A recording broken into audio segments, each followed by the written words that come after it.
in the division, which now plays that pivotal role. In the last 16 months or so, we have pursued in earnest the task of carrying out analyses and generating ideas under the rubric of comprehensive security. And frankly, we very happily locked horns with everybody and anybody who's wishing to remain wedded to the status quo. And we see ourselves as the change agent in terms of bringing ideas to the table. The slide that's flashed in front of you here, and so you can see it on the screen, essentially gives you a snapshot of what kind of issues the division deals with.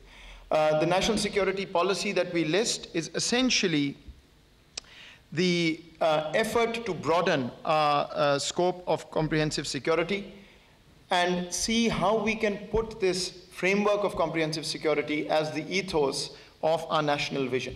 We haven't had an NSP document in our entire history, but inshallah in the next few weeks, this will be put in front of the Prime Minister for his approval.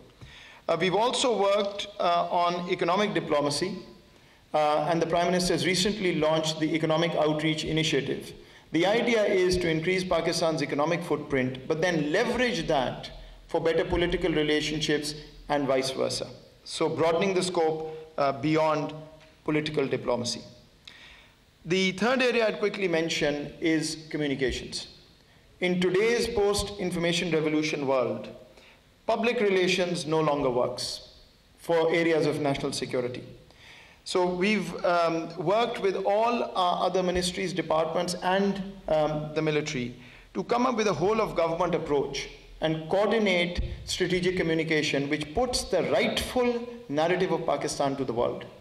As we all know, we've been treated very unfairly, especially by the Western press and media, but partly because all the conversations are driven by the rest of the world about Pakistan and not by Pakistan about ourselves. In terms of the direct policy input, we've generated close to 150 different policy notes, out of which 38 actually have become key initiatives of the government.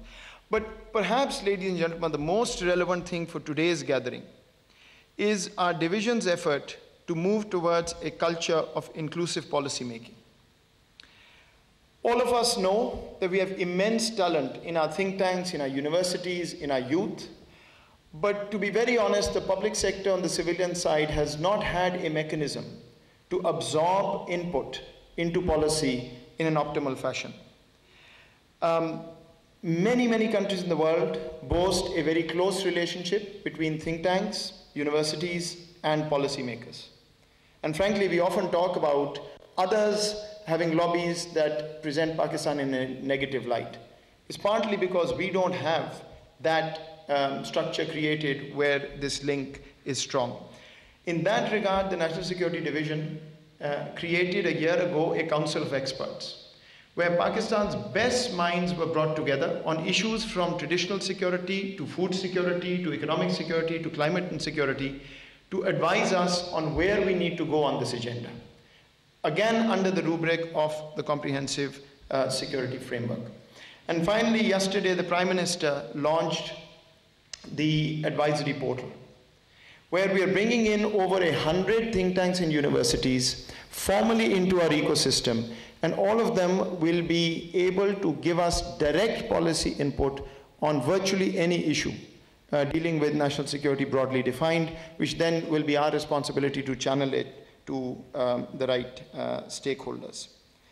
Let me end by just making 2 points very quickly. One that I thought whether I should put it out here or not, but I really should. I am perhaps the only person in the public sector system by virtue of the position who sits right in the middle of the civilian and military pillars of the state. That's the role of the National Security Division, to be the conduit, to be the coordinator.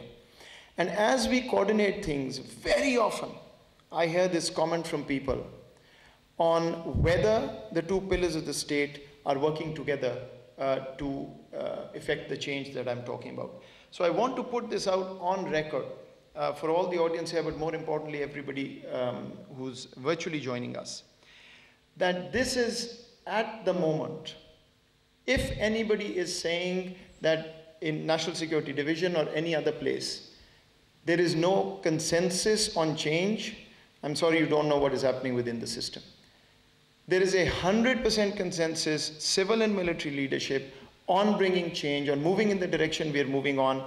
And this conversation must end. We keep hearing this conversation again and again.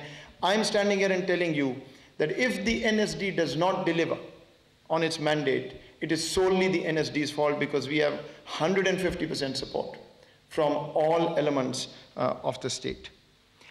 And finally, a word about this dialogue. Hassan has introduced it, but let me just say why we're all sitting here. We're sitting here, ladies and gentlemen, because the world has a handful of very sort of notable security dialogues. We hear the term Aspen Dialogue, the Munich Security Conference, the Manama Dialogue, you can list a few more. Where is Pakistan's dialogue? We must participate in every other important dialogue, but where is the dialogue where we can talk about Pakistan and its reality in the rightful manner and bring the world's luminaries to talk to us on this platform? And so the idea is going forward to make this an annual event and at the standard of all other leading security dialogues, so that Pakistan is recognized as a thought leader in the space of comprehensive security for all the world to see on where we are and where we're going. Once again, thank you very much for being here, for your attendance and participation, and thanks to the Chief of Army Staff again for gracing this occasion. Thank you.